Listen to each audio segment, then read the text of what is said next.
എല്ലാ പ്രേക്ഷകർക്കും എൻ്റെ ഹാർദവമായ സ്വാഗതം.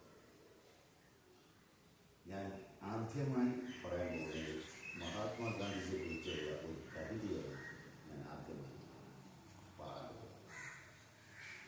ഒരു കഥ ആയിരത്തോളം ഒരു വഴിക്കയിൽ ഒരു മഹാരാജ തലവനിഭൂഷ ഒരു സമാധാന ധരികെന്നുവ മോഹൻദാസ് ഭാരത സംസ്കാര വിജയത്തിൻ്റെതാ മഹാത്മാവി ഗാന്ധി. ഇനിയൊരു നാളും അവിടത്തെ മുഖ വിനയ ഭാഷണായി വരവിക്കില്ലേ.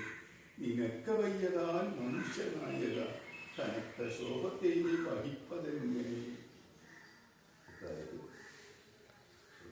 ഞാൻ നമ്മളെ ഈ ജീവിതത്തിൽ കുറിച്ച് ഒരു പാട്ടെഴുതി നാടകമായിട്ട് 1980 പക്ഷെ ജീവിതത്തിൽ എനിക്കുണ്ടായ സംഭവങ്ങളാണ്. അത് നാടകത്തിൽ ഗാനമായിട്ട് എഴുതി.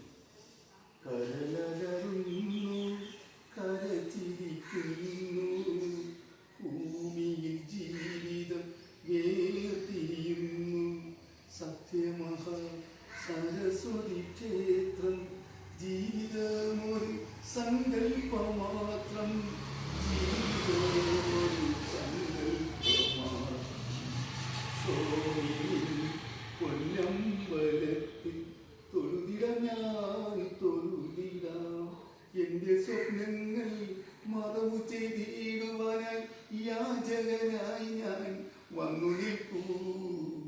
യാചകനായി ഞാൻ വന്നു നിൽക്കൂ.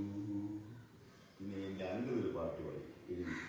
ആ പാട്ടാണ്. ശൃംഗാരി പെണ്ണൈ മൈഡിയ കണ്ണൈ നിൽക്കാമോ കിന്നാരം പറയാം നീ സമ്മതിക്കുമെങ്കിൽ കണ്ണാക്കുമായി 2001 കറങ്ങാം നമുക്കുടലോടെ സ്വർഗത്തിലെത്താം. നിന്റെ 1000 വാട്ടിന്റെ നോട്ടം നിന്റെ കണ്ണിന്റെ ബൾബൊന്നു വീസായി നിന്റെ അന്നവ നടയുള്ള പോക്കിൽ നിന്റെ നരമ്പുകൾ കൊയ്യുന്നു പെണ്ണ് എന്നെ കൊല്ലാതെ കൊല്ലുന്ന കണ്ണ്. ശൃംഗാരി പെണ്ണൈ മൈഡിയ കണ്ണൈ നിൽക്കാമോ പിന്നാലെ പറയാം. പിന്നെ ഞാൻ ജംഗ്ഷനിൽ നിന്നപ്പോഴും ഓട്ടോസ്റ്റാൻഡിൽ നിന്നപ്പോഴും ഒരു സ്ത്രീ വയസ്സായ പറഞ്ഞു വന്ന് ഓട്ടക്കടം. ഞാൻ 40 രൂപ കൊടുക്കുന്നു ഓട്ടയ്ക്ക്. നിങ്ങളെന്താ അതുപോലെ വാങ്ങുന്ന ഓട്ടക്കടത്തിന്? ഓട്ടക്കടം 60 രൂപ ഇതാണ്. ഞാൻ അങ്ങനെ അവർ തമ്മിൽ ഭയങ്കര തർക്കങ്ങളായി. അങ്ങനത്തെ ഒരു ഗാനം ഒരു ചെറിയ 2-3 വരികൾ ഞാൻ എഴുതിയിട്ടുണ്ട്.